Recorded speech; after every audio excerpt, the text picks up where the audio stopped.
You see, guys, this will come in handy. Let's say you're doing an EQ move. You want to boost the high end, let's say 12K. You boost 6 dB and you feel that 6 dB is not enough. You might want to boost extra like 9 dB. You just select the range dB here to 9 and you see you get an additional extra 3 dB boost. Hello guys, you're welcome to the video, and to every returning viewer, you're welcome back to the channel. Today's video is a follow-up of our previous video we did on the Master EQ 432 from Multimedia, and on this video I'm going to show you guys a visual representation of what every knob on this EQ looks like. Let's go.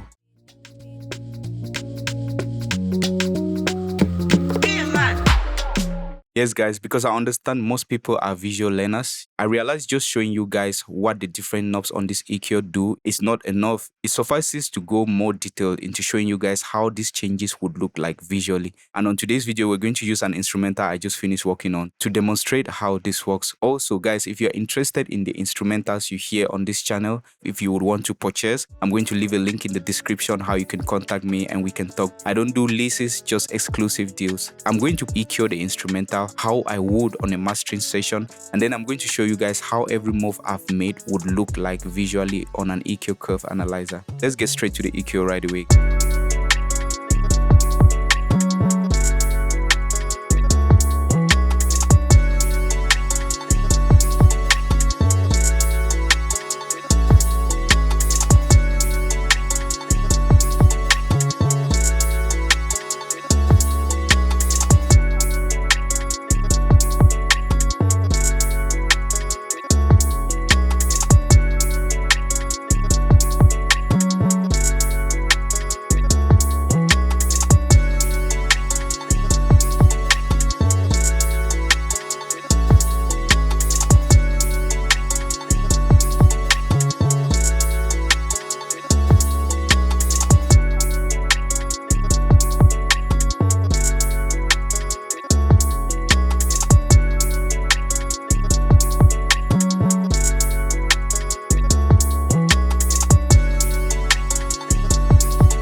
So yes guys, those were some quick moves on the EQ, and it actually made a big difference on the instrumental. I'm going to play you with and without. So this is without.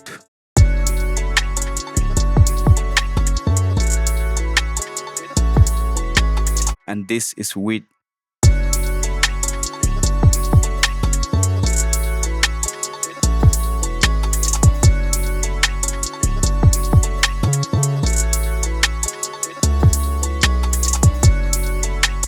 You can tell we just added this very expensive shine to the whole signal. So what I'm going to do next is I'm going to replicate these same moves on this same EQ and then show you guys a visual representation of this moves on an EQ curve analyzer.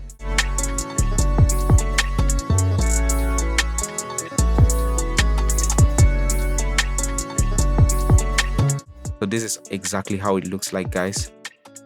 This is our reduction around 1 dB. This here is the boost we made around 140 Hertz. This is the dip we made around 2000 Hertz.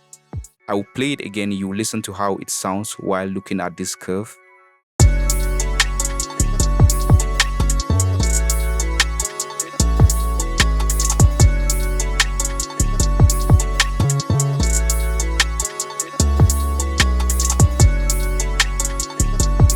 So this EQ curve I'm using is called the Betom EQ Curve Analyzer. It's actually a free tool. I'm going to leave the link down in the description where you guys can download it. It's a tool that will come in very handy in your workflow because you can always check out how your EQ curves look like. So I'll reset this whole EQ and then I'll give a much more detailed breakdown again, guys. On reset, everything is flat. These are shelving filters and we have a high shelf where we can boost the high with a gentle shelf.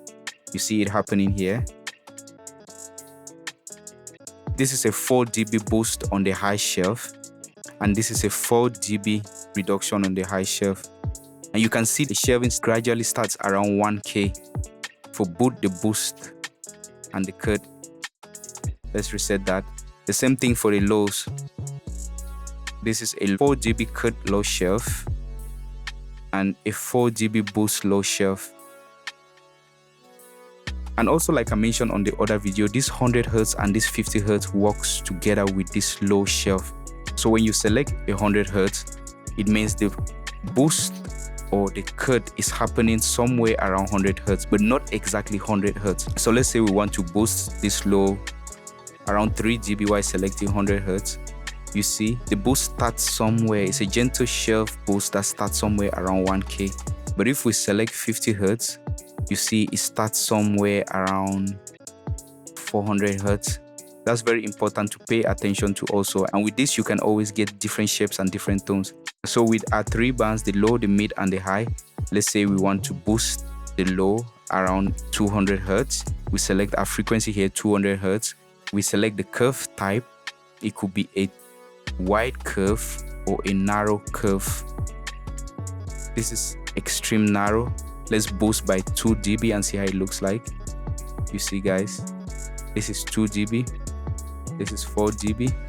And if you want to change the curve type, let's say we want a wider curve, you see what's happening. And on 5 is very wide. So if we're cutting, it looks like this. So when we change the curve, you see. And the same thing applies for all these other bands.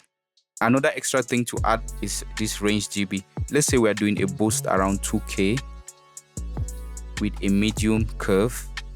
Let's say we are doing a 4 dB boost around 2K. This is a 4 dB boost. Now, if we come to this range dB, what this range dB does, just a quick reminder again, is it lets you boost not more and not less than 6 dB. That is why we are here at 6 dB. And as you can see on the knob here, it says minus 6 dB and plus 6 dB. But if we push it to 9 dB, it means we can boost and we can cut up to 9 dB. You can see as the numbers change here, it's no longer 6 dB, it's 9 dB. The same happens if we push to 12. You see, guys, this will come in handy. Let's say you're doing an EQ move, you want to boost the high end, let's say 12K. You boost 6 dB and you feel that 6 dB is not enough, you might want to boost extra like 9 dB. You just select the range dB here to 9 and you see you get an additional extra 3 dB boost. I hope this makes sense and I hope you have a better understanding of how this EQ works. This is the most affordable emulation of the Soundtech MES EQ and I really encourage you guys to try it on your master bus. Yes, thank you guys for watching. Take care. See you in the next video.